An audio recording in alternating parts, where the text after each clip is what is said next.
Hello mga kabibig! Welcome back sa ating bagong YouTube channel. Ito ang pinakamaingay na YouTuber sa lahat ng YouTube. Ako si Kabibig, maglabak-labak na to with evidence. Pasensya, medyo gabi na ako nakapag-live kasi busy ang buhay ko sa online. Oo, Kabibig. Pero grabe itong nasagap kong balita.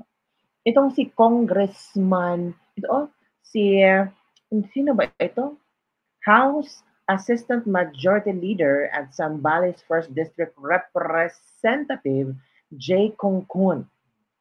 Sabi niya, kailangan ni VP Sara ng psychological assessment dahil very alarming threat ang kanyang ibinigay kay Pangulong Duterte at Pangulong Bongbong Marcos.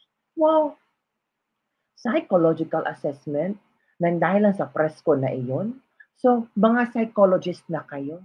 Just because of that press con, you therefore conclude na si VP Sara ay kailangan ng psychological assessment. Ano kayo? Doktor? Wow! Kung doktor man kayo, genius. Kasi sa isang press con lang, na-determine nyo na may pagkukulang-kulang ang utak ni VP Sara. Ang galing nyo namang mag-assess kay VP Sara. Napaka-galing. Oo, tarang kitang-kita nyo ba sa salita ni VP Sara na sinabihan nyo na kongkon na psychological assessment. Ay mag-shift na kayo ng profesyon. Kasi ang gagaling nyo. Hindi dapat sana mambabatas kayo. Kundi dapat psychologist or psychiatrist kayo. Kasi ang bilis yung nakadetermined na just because of that press con, si VP Sara may kailangan ng psychological assessment. Wow! Iba si Konkon kung magsalita. Ang galing-galing mga kabibig, no? Maraming yun nagsilabas sa mga doktor, mga psychiatrist, psychologist. Oo, marami sila ngayon na ang gagaling nilang mag-interpret sa statement ni VP Sara na kung feel nila na hindi maganda ang mga inuugali ni VP Sara, mga actuations daw, mga action ni VP Sara, pati bibig, pati yung pagsabi ni VP Sara na ugutin ang ulo, nako iba na. Nasi-stress sila.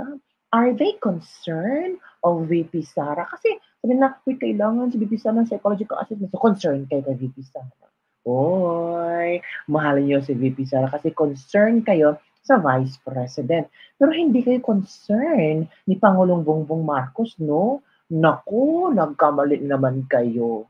Dapat, hindi kayo nag-react sa press ko ni VP Sara.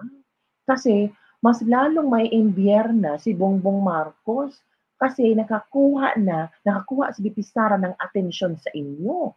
Diba? And based on my assessment ba, itong Quadcom or hindi pala Quadcom, itong mga kongresista na bumabatikos at naghihiring sa OVP budget, sana hindi din kayo nagsalita. Kasi mas lalong napapahalata na target nyo talaga si VP Sara. Diba? Sometimes mag-isip-isip din kayo. Kasi nagpapadala kayo ng agos ng damdamin. Kasi gusto nyong protektahan si BBM. Si BBM nagsalita ba? Hindi. Ba't kayo nagsalita? May order ba sa taas na kayo ang magsalita? Oy, tuta? Aw, aw, aw, aw. Hirap naman pag maging tuta tayo, no? So, kailangan may panindigan tayo, di ba? So, kung ano yung, di ba? Kasi you have to be very careful sa mga pinagsasabi-sabi nyo, baka later on, babalik sa'yo. Di ba, mga kabibig? So, yun na nga, sabi ng isang kongresista, na kailangan magpatingin si VP Sara or kumuha ng psychological test or parang magpatingin siya sa psychologist, psychiatrist, di kayo na. Kayo na ang magaling mag-interpret sa mga statement ni VP Sara. Na sobrang yung pag-interpret ba, para yatang na, kayo na ang nababaliw. Kayo na ang nagbabaliw mag-isip kung ano ang isasagot nyo. Wala kayong ibang masagot kundi sabihin, ay, parang nababaliw na VP Sara, parang nakalog ang utak. Yun lang talaga ang inyong i-reply kay VP Sara. Huwag na lang kayo mag-reply. Tumahimik na lang kayo. Diba? At ito pa, kabibig. Si Pangulong Duterte, inimbita na ng Quadcom sa Tuesday 9 a.m. sa manood tayo ha. Ang tanong, kasi si Pangulong Duterte ay naghihintay lamang ang imbitasyon ng Quadcom Committee Oo, ni Ayers ni Ayers? Ni Ears Barbers? Ni Ace Barber. So ngayon, nailabas na ang imbitasyon and I'm sure, 'di ba sabi ni Pangulong Duterte, "Ako na lang imbitahin niyo, wag na kayong mandamay ng mga ibang resource person diyan. Kung ano ang gusto niyong malaman ay ibubulgar ko." Hala ka!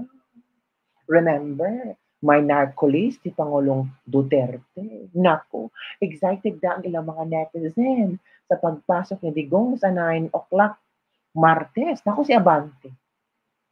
Nagsabi si Abante na, Digong, wag kang magmura ha. Kasi kapag magmura ka sa amin, naku, slander yan. O, nung una, hindi ka makasuhan namin kasi may immunity ka. Pero ngayon, pwede ka nang kasuhan ng slander. Oh, bakit pala si Benny Abante mamura? Huwag kang matakot kung wala ka namang ginawang masama, 'di ba? Pero kung may mga tinatago kang mga sikreto na puwedeng mabulgar sa Martes, ada kabahan ka. 'Di ba mga kabibig? So, excited na ang maraming tao. Oh yes, ikaw hindi ka ba excited? Ako excited ako. Excited ako na magharap si Pangulong Duterte kay, Raul Manuel. I'm sure Franz Castro will be there. Sino pa yung si Gabriela, sino ba yun? Oy, si Brosas pupunta. Oo. Sino ba? Lahat ng committee na against sa Duterte at ayaw sa Duterte kahit sinasabi nila in aid of legislation. Oh, in aid of legislation. So, even though in aid of destruction. Kaya kabibig excited tayo Tuesday. Ay, huwag kang mag-skip ka sa klase mo. Ay, hindi pala. Hindi mag-isip sa klase kasi yung mga estudyante hindi pa alam kung ano nangyayari sa Pilipinas. Meron silang alam pero dapat focus kayo sa studies niyo. Huwag kayo mag-skip ng klase or huwag kayo mag-skip ng office niyo. Maghintay lang kayo kakabibig. Ay, kasi mag-chika-chika talaga tayo tayo. Okay? So, eto na. May nakita akong video kabibig na may isang addict na umamin na nagbagong buhay. Oy, nagbagong buhay ang addict. Natakot kay Duterte. O ikaw bang mapatukhang? O natural. Hindi lang natakot kay Duterte, kundi para din sa kanyang pamilya. O, 'di ba? So eto kabibig ha, manood tayo sa isang addict na nagbabagong buhay dahil kay Duterte. Fairness, ang galing talaga ng Taga-Digong, maraming takot, maraming tinukhang, 'di ba? So ito kabibig, wait for a while, kabibig, nasaan ba ito? Okay, ito. Manood tayo ha, at bigyan natin ng reaction itong si Kuya. Na, dating addict, nagbago dahil kay Duterte. Ano kayang laman nito? Go. Ayaw niya ng... Diyan ako nagbago eh. So, ano po ba kayo dati, sir? Addict din. Alam, sir, ngayong 2025, kaninong team kayo? Team Duterte, Team Marcos, or Team Kakampi? Duterte. Oo, Duterte ako sir. Grabe, Duterte talaga. Duterte talaga. Tingin mo, sir, nakita mo yung pagbabago ni Duterte na Stricto nakaraan? masyado si Duterte. Aray, diyan ako nagbago eh. Oh. Stricto So, masyado ibig sabihin, sir, dati din kayo? Kahit na. Kahit stricto. Hindi, yan mabait yan si Duterte. Ayaw niya ng drug addict. Ayaw niya. Kahit may drug addict, bawas. Oo, diyan ako nagbago eh. So, ano po ba kayo dati, sir? Addict din. Addict din kayo dati, sir. So, ang laki talaga ng pagbabago nung kay Duterte. Oy, maganda. Ang galing naman. Dapat ako. Galing naman. Duterte na lang ako. Maniwala ka sa akin din. Ayun. Pero kuya, nasyak ako. Hindi ko inaano si Bongbong Marcos. Siya ang pinuno ngayon. Hindi wala tayong magawa. Sino manalo, ganun yun. Pero gusto mo talaga Duterte, balik Duterte. Ibalik Duterte. Thank you, sir. Sige, sir. Thank you, Ganda na sir. sinabi, sir, no? Dating addict si sir pero nabago ng Duterte. Dating addict si sir pero nabago ng mga Duterte. Oh, nagbago ako. Ano rin mo sa Vincent? Tingnan nyo ha, dating addict nagbago dahil kay Duterte. O kung manood kayo ng mga video ganito, o di ba gusto niyo ng mga real stories? O, yung real stories yun. O, ito interview niya sa Quadcom. If President Duterte cared about his image, he wouldn't already have team produce a video on how his drug war changed lives for better, but he doesn't. Oo naman, di ba? Kung talagang si Digong ba, gusto lang talaga magpabilib, sana kinolekta niya lahat yung nagbagong mga tao. Pero hindi eh. Let the people talk about what happened to them during the tukhang-tukhang. Maraming nagbago. Ay, yung mga neighborhood ko na mga addictos, benedictos na natakot. Agad sumurrender sa mga polis kasi ayaw nilang matukhang. Ang dami. Oo. Ang dami talaga kabibig. Then within the span of 6 years, tumaba, nagwapo, gwapo na. Pero ngayon, biglang nakita ko sila ba? Nag-iba ang hitsura. Ano nangyari sa'yo? Ang sagot, wala na si Duterte eh. Tingnan nyo. Ito, may mga krimen ngayon, patayan, may mga repreta. Ang mga komento ng mga tao, sana bumalik si Digong, sana bumalik si Duterte. Peaceful yung panahon Duterte. Ngayon, bumalik na sila. Tingnan nyo. O Padcom, magbasa din kayo ng mga comments ng mga tao. Oy, hindi yung puro mga resource person yun. Dapat sana magpa-interview kayo sa mga ordinaryong tao. Kasi itong mga ordinaryong tao, sila yung nakaka-experience. Sila yung may maibibigay na impormasyon sa inyo. Diba? Kasi sometimes, we are always seeing the bad side of the war on drugs. Diba? Pero in fairness, sabi ni Ace Barbers, appreciate niya ang war on drugs ni Pangulong Duterte. Pinapalakpakan niya na until now. Pero ang ayaw lang niya, yung mga abusive daw.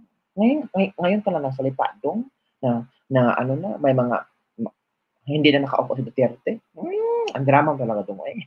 O eto pa kabibiga, may mga may pa-survey na nakita kong video ba, pa-survey kung saan tinanong kung Bongbong Marcos, Duterte ang susuportahan nyo. So eto kabibig, i-share ko sa inyo ang video. Manood tayo. In fairness ha, ito. Tatay Digong BBM Kali Survey, sino ang best mamuno? Opinion at pananaw ganito part 2. Konti na lang kayo mga loyalistang tanso. So umiyak na ang loyalista kasi konti na lang. Sige, go. Sino kay PBBM at kay Tatay Digong ang yung the best na namuno? Ay, para sa akin, mas gusto ko si Digong. Digong pa rin siyempre. Duterte ako. Ha? Noynoy. Ano naman sinasabi, pares lang sila. Pero the best talaga si Noynoy. Nagpagawa siya ng tuloy, ang ganda bumagsak eh. Digong. Tatay Digong talaga. Digong ako. Siyempre, Duterte ako. Duterte naman okay. Kasi nabawasan ng, alam mo na, ang problema, Bongbong naman, sabi niya, magmumurang bilihin. Lalong naghirap ang tao eh. Digong. Duterte talaga. Marami pong nagawa. Ayan. From Daddy this channel. Si Kuya. Ay, ito si Ma'am. Ma'am, magandang araw. Ma'am, kung ano lang po, kali-survey lang to, Ma'am. Para po sa inyo, Ma'am, sa loob ng 2 taon, sino kay PBBM at kay Tatay Digong yung nakita niyong the best na namuno? Kasi si Digong, kaso lang hindi natin masyado na kasi pandemic yun eh. Nakaupo lang siya. Itong si BBM, hanggang salita lang pero hindi talaga siya kasing galing ng tatay niya. Iba talaga. Kumbaga yung mga pinangangako niya noon, yung kampanya, siyempre, mga tao uhaw sa mga ganun. Oo naman. Pero wala siyang, ngayon away-away pa. Wala na hindi ko nga malaman kung sino ng natin ngayon. Parang tutulong sa atin. Sa mga natin ngayon. Mas maganda pa nga ata magpolitiko yung mga kahit walang pinag-aralan. Kasi kung tuusin ang pagserbisyo ng tao, hindi kailangan ng alpabito. Dito yun, nandito yun, saka dito. Hindi kailangan ng alpabito. Meron nga dyan, sa Harvard pa nag-aral, pero kurakot naman. Wala rin. Kahit sino lang may punto si nanay. Yun kabibig ha. May punto si in fairness ha, may punto si nanay. Oo. Yung mga pinangako ni BBM daw, puro salita lang. Totoo naman, sinabi ni VP Sara, may plataforma ba si BBM? Wala naman. Sama-sama tayo babangon muli. Bumangon na ba tayo? Tama ang mga sinasabi ng mga katulad natin, di ba? Lalong tumataas ang bilihin.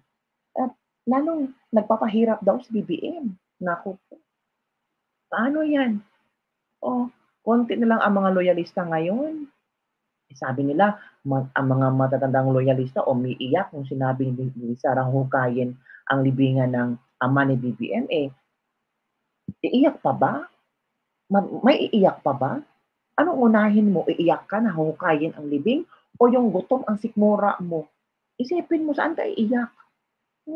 You're wasting your tears for the story of or for the actuations of VP Sara huhukayin ko. Hindi naman mangyayari yan. Mas iiyak ka pag walang pera. Mas iiyak ka pag tumataas ang presyo ng bigas. Iiyak ka kung wala kang kumakain araw-araw. Yun ang nakakaiyak. Diba? At wag tayong magdrama na maraming umiyak, maraming nagalit, kay VP Sara. Yung iba nga, dinedma na lang yung istorya na yun. Sa buhay natin, uunahin pa ba natin yung hukay-hukayin yan? Unahin natin mabuhay, oy. Unahin natin bayaran mga utang natin, yung kuryente, tubig na sitaasan ngayon. At tapos yung pangako ng gobyerno na bababa ang presyo ng bigas, yun ang dapat unahin nila. Tama si ate, wag mag-away-away, di ba? Tapos sabi niya, meron nga dyan, graduate sa Harvard, pero kurakot pala. Oy, ano yan? So, yun lang po, mga kabibig, ang ating latest lebak-lebak for today. These are all views, opinions ng mga kasama natin, mahihirap, na tayo yung unang naapektuhan. Yung nasa taas ba, naapektuhan sila? Yung mga politiko ba, naapektuhan kung tataas ang presyo ng bigas? The question is, alam ba nila kung magkano ang presyo ng bigas ngayon? Tanungin mo nga ang isang politiko. Sir, alam mo ba kung magkano ang presyo ng bigas ngayon? I don't know, pero most of them don't know how to answer kung magkano ang presyo. Diba? Kasi hindi nila alam. They never care about going to the market, doing surveys. Hindi ka ni VP Sara. Nagbaklaran. Kumain ng quick-quick. Nakipag-usap sa mga tao. Kasi, because of that, you will know the problems of the Filipino people. Hindi yung puro ka nasa opisina mo. Hindi puro nasa entablado ka, mamimigay ka ng ayuda. Hanggang doon ka lang. Diba? Pa-picture-picture, pa-smile-smile, pa-going to abroad. It's useless. Kasi makikita ng tao na yan, ginagamit lang tayo Pagkita ng tao, wow, napasarap ng buhay, pa-party-party sila, pero kami dito kumakain ng, sometimes hindi kumakain ng 3 sa isang araw. Di ba mga kabibig? So, I know, ang tulad natin, nakikita natin kung meron bang nagawa si BBM o wala. Ang tanong, may nagawa nga ba? Comment down below. I know na may mga supporters si BBM o baka itong mga supporters si BBM, mga trolls na lang. Kasi yung mga trolls, kahit ayaw nila na mag-troll, kasi pero sinasahuran sila, kailangan nilang mag-send na messages na ang papangit. Pero deep inside sa kanila, ayaw nila. Pero wala silang magawa kasi kailangan nilang mabuhay. At being a troll, yun ang kanilang ikinabubuhay. Mga kabibig. So, sometimes, intindihin na lang natin yung mga trolls. Kasi, hanap buhay din nila yun. Pero I know deep inside, nako, kung pwede silang magmura, at kung pwede nilang isigaw ang totoong nasa loob ng puso at isip nila, gagawin nila. Pero bayad naman sila, so walang choice. Follow the script. Stick to the plan. Diba mga kabibig? So yun lang po ang ating latest lebak-lebak for the day. Don't forget to like, subscribe, and share this video para sa mga latest trending news na ating pag-uusapan. Bye everyone! See you next time. Shoutout sa lahat ng ating mga OFW dyan. Kalma lang kayo. Malapit na ang umaga. Bye everyone! See you next time.